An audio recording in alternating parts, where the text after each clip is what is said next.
So, welcome back everybody. So if you're thinking of buying one of these vans, or a park home, a residential, or a holiday park one, you've got to take in a few considerations.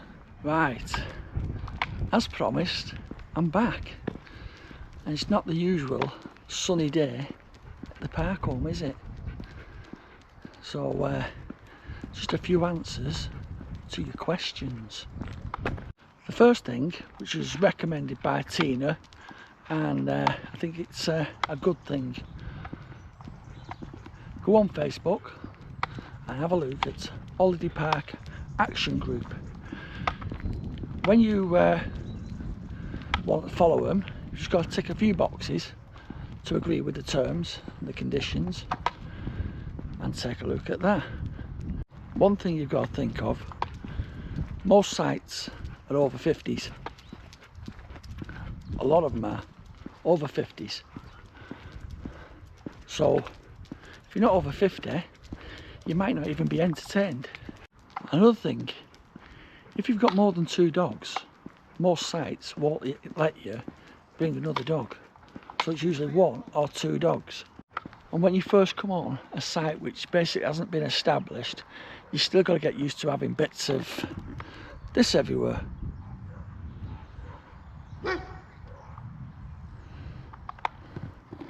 Where vans haven't been sited. And the other thing as well, your gas is a lot cheaper here and your electric's a lot cheaper, but it all depends how long you stay here for. So if you're here for a week, you're probably looking about anywhere between £12 and £15 a week for your gas and your electric. And then when you're not here, if your electric's still running, for like your lighting and your gadgets or whatever, it's still going to cost you. So like Tina says, do check out the Holiday Action Group.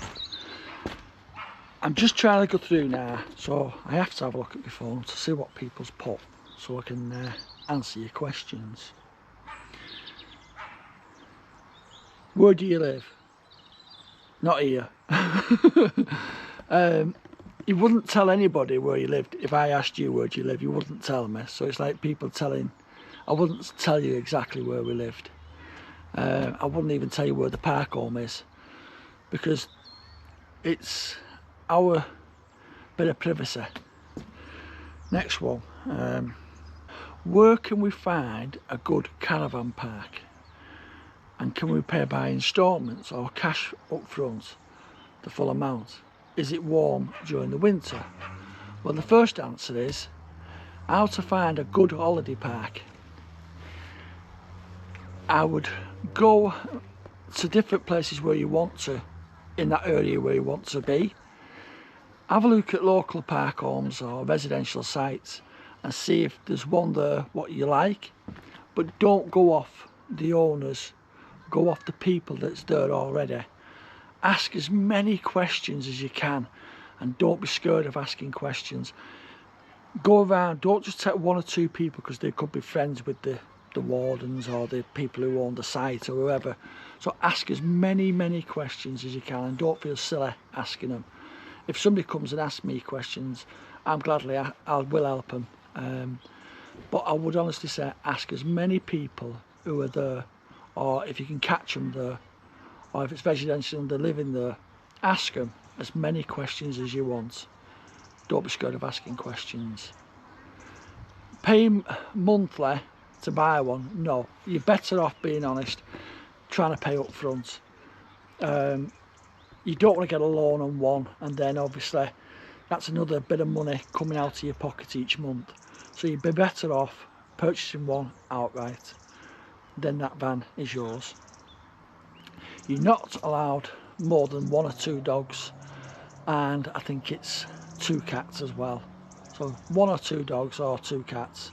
I don't think it can be all of them, depending which site. You need to ask the questions before you go on the site, or before you even purchase one and put a deposit down. Ask the questions. The gas on this van is main supply, and it probably costs us about, I think, because we're not here all the time, it's going to be different. So I would say On a weekly basis, you're looking about £15 a week. That's all it's going to cost you for your gas and your electric. This is mains fed. It's not bottles or anything like that. And the electric's through British Gas. So that's another question what somebody asked me. How much a month is it? Is it warm in winter? Yes, it is. It's very, very warm in winter. This is a BS Standards. I'm trying to find the label so I can show you the label. Oh, it's here. Let me show you the label. BS 3632. Now that means it's basically it's livable. You can live in it 12 months of a year. Some of them, if they're not to that standard, you can't live in them over the winter periods. The other thing you've got to look at, it's not just about purchasing the van, it's about what it costs for the decking. Now, this is beige and white, as you can see, to match the van. Now, that is cheaper than what it is for somebody who's got like grey balcony or grey spindles, because they're wrapped. And when you're cleaning them, you can't use any solvent on them, where you can with the white. Putting the solvent on there, some of that, it's like a wrap. It's not, they're not painted, it's like a plastic wrap round each spindle, each banister rail. So it's not easy cleanable with a solvent. You do not use a solvent on it. Now, if you're having a driveway and you want it bigger, I mean ours is a big drive. Now that drive on here was £5,200 just for the drive. And I know you're going to say it's a lot, but it's a lot of drive as well. Storage. Where do you keep everything? Well, first of all, it's not so bad if you've got a house and you've got one of these, because you can bring and take stuff as you come and please. But if you've not and you've got one and you're living in one permanent on a residential or 12-month site and you're coming off so many months of a year, then you will need a big shed. Even if you're not there all the time, you still need a big shed, because you're going to want, I don't know, you probably keep your bikes there, or you keep other clothes or shoes or equipment or tools. So you're going to need a good sized shed. Don't be going for a little epoxy metal shed. It won't be enough for you. It definitely will not be enough. I've got a massive shed here, but I've also got this for storage as well. So it is more expense. And then you've got your garden furniture. So you've got to try and add up everything what you want here to be home from home. We've got alarms on. Then you've got a TV aerial. TV aerials, I mean, that was £175 to have a TV aerial, which was a rip-off, which you can see on my previous video. He wanted to pay another £75 for a booster box. So that was a no-go. Then you probably get here and you think, oh, I want little bits of gadgets and things like that. So like this, just a blind. They're £90 just for one blind. And then it's out like Jan, plastic trees, plastic plants, ornaments. And then if you do have your decking and you want the lights on it, that's another expense. But you'd need to speak to the decking company who's going to be putting the decking on. And if you look at my previous video, you'll see the decking going down when they put the decking in and everything. Quite good lads as well. So you've got a lot of expense. So it's not just about buying the van, it's about buying everything else to go with it. Then if you want glass panels on the front, that's another cost. Instead of having spindles, you get glass panels, and they're quite thick. It's good thick glass and it's tinted.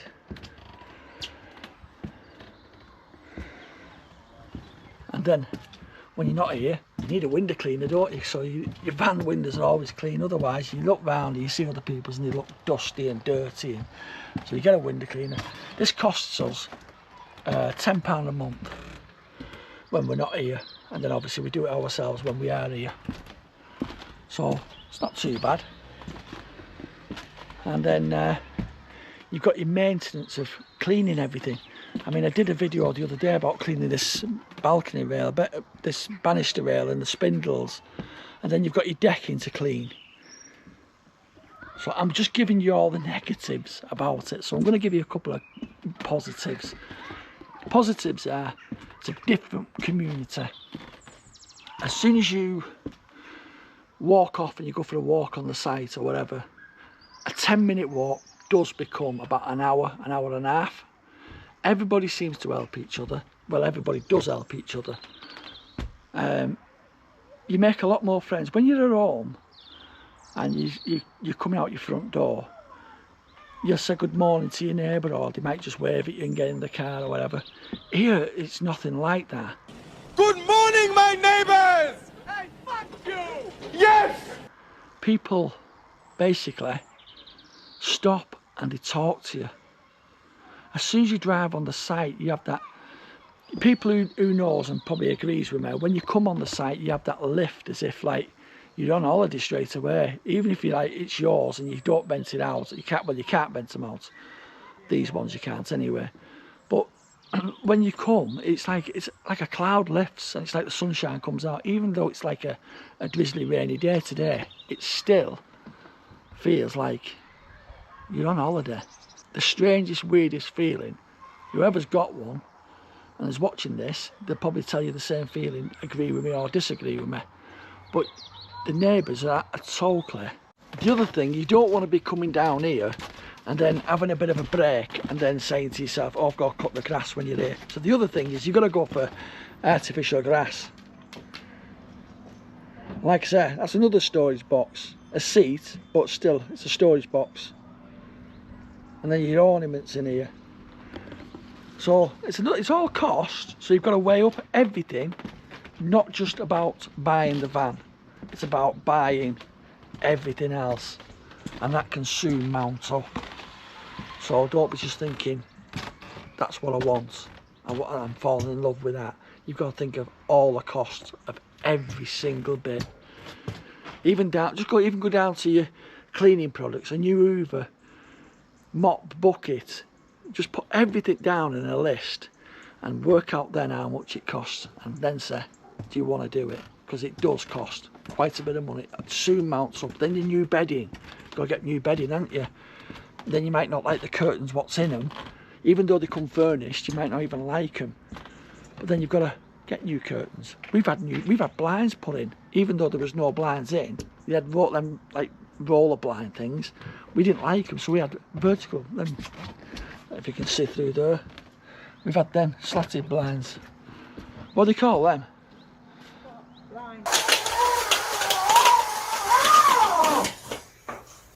Blind. So yeah, and then even down to when you're doing your washing here, you've got to have one of them rotary washing line things. And then we've put an extra fridge freezer in the shed, just because when we are here, if we stay in long periods, you can put a bit more food in it and get it ready for you. You don't have to keep going to the shops.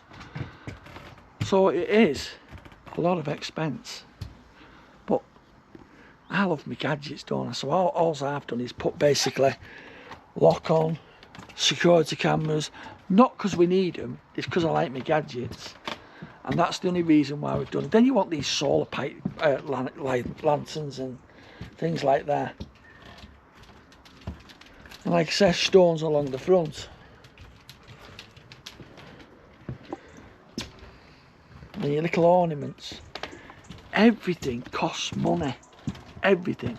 So you've got to count every little penny what you're going to spend, and then add another £1,000 on top of that, just in case you see something else. So yeah, these storage boxes, these are absolutely brilliant. These Keta, £150 for that, or £159. And then you've got one of them, you can buy them in a Keta which is the same one basically, but it's called a lifetime shed, and they're from Wayfair, and Wayfair has some good deals on sometimes, sales. So you'd be better off buying that in a sale. We did. We got about £400 knocked off it.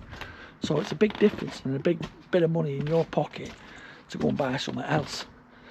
And then you've got to think of your dogs. Always got to be on a lead when they're out. So there you go. I hope that's answered a few questions for you. The gas bill comes in every quarter, so we've calculated it works out about £15 a week for gas and electric. So that's not bad, is it, compared to what we're paying at home, which is about £250 a month, £300 a month. So big difference, a big difference. And they are very, very warm in winter. We've had air conditioning fitted, so in summertime it does get red hot, really red hot. So that's why the window tint has helped as well. But the air conditioning's helped even more. So like I say, I hope it's helped a lot of people. And like I said, listen to what Tina's said and go and visit that site. So anyway, I hope that's helped a few of you. And don't forget, hit that subscribe button, give us a thumbs up, and like and share. And that's our honest opinion of it. It's lovely, but obviously you've got to make sure it's right for you. If it's not right for you, or you've got that inkling of a doubt, don't do it until you're 100% sure. And like I said, it can be good, and it's not all. You've also, let me just, before I go, let me just tell you what another thing as well. You can't be materialistic either, because all the things what you've bought, you can't keep them because there's no room for them, which I've got used to that now, where you need that storage to put your stuff, your gadgets and things like that. So I've got enough storage just for put my gadgets in, and I'm happy. But if I get any more gadgets, them other gadgets are going to have to go. So don't be materialistic. Don't think, well, I don't own the land. No, you'll never own the land. You never own the land. So that's another thing you've got to look at as well. So just be warned, you don't own the land, you're paying to be on the land. And you're paying your rates each year. Rates can vary. If it's council tax, it can vary. Like council does go up and down depending what band you're on. And if it's park home site, then obviously you've got to go off their rates. Depending on what facilities we've got on site as well. If you've got like a swimming pool or you've got fishing lakes and things like that. So you've got to take everything in consideration. And the prices do go up with the rates each year. It's the same as the council as well. They go up. So these lands are going to go up because he's got to pay the rates to the council. So thanks for watching, and I'll see you all soon on the next one. Bye for now.